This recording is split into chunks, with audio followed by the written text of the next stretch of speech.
Hi, Martin Warwick here. We're at the Small Cells World Summit 2014 at Excel in London's Docklands, and I'm talking with Kelly Davis Felner of the Wi-Fi Alliance. What's the business case for carrier Wi-Fi? Lots of people say there isn't one.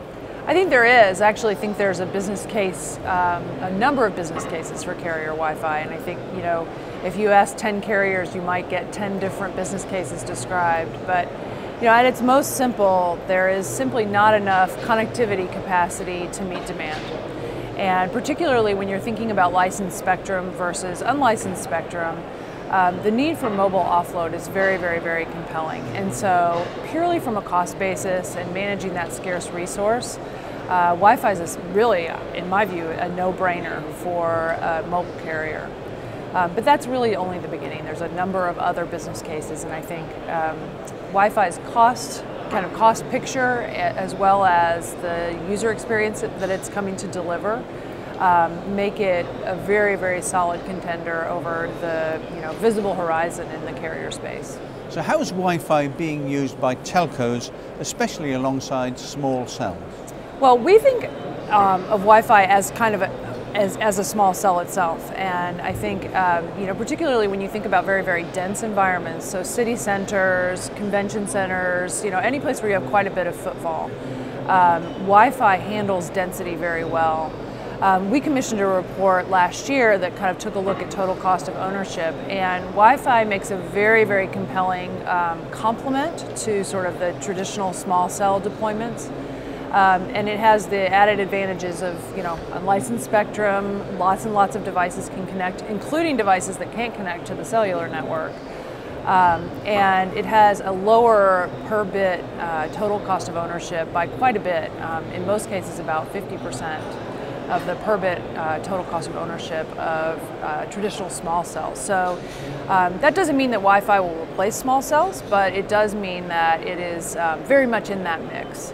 How can Wi-Fi be used, do you think, to drive new revenue channels? That's one of my favorite questions to answer. Well, I asked it. I think that there are a number of things that you can do.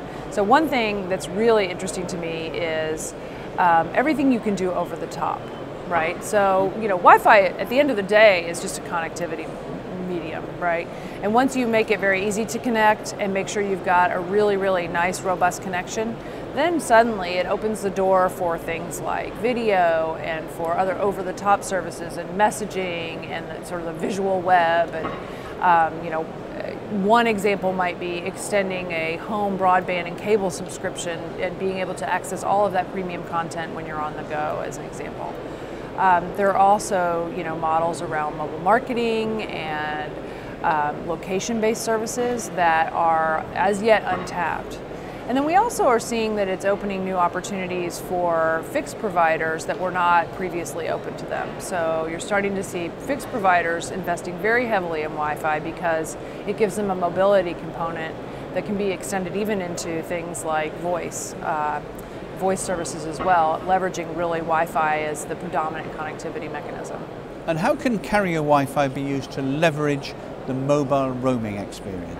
Yeah, so Wi-Fi is sort of modeling what we know of as mobile roaming today, and Wi-Fi roaming is really starting to kind of step into the spotlight. And over the next 5 years, I think you'll see a real sea change around Wi-Fi roaming, and not only will you be able to sort of take your mobile subscription with you wherever you go and be able to connect anywhere, which you can do today on cellular networks, you'll be able to do that over Wi-Fi as well.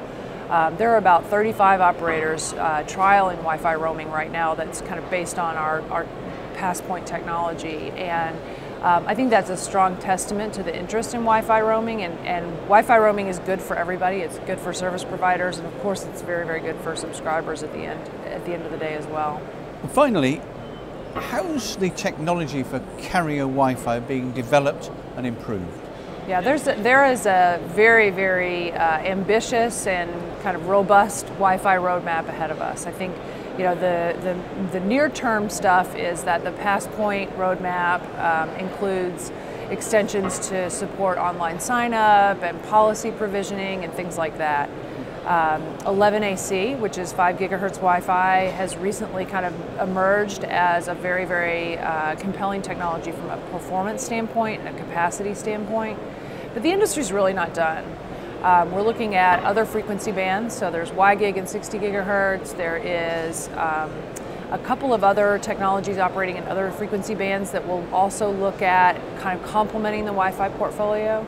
And then the last thing is there is something that's kind of been termed high efficiency Wi-Fi, and that's a few years out, but it essentially looks at a way to get even more performance and a more, be able to support a greater density of users in the Wi-Fi channels that we have today. Kelly Davis Felner, thank you. Thank you very much.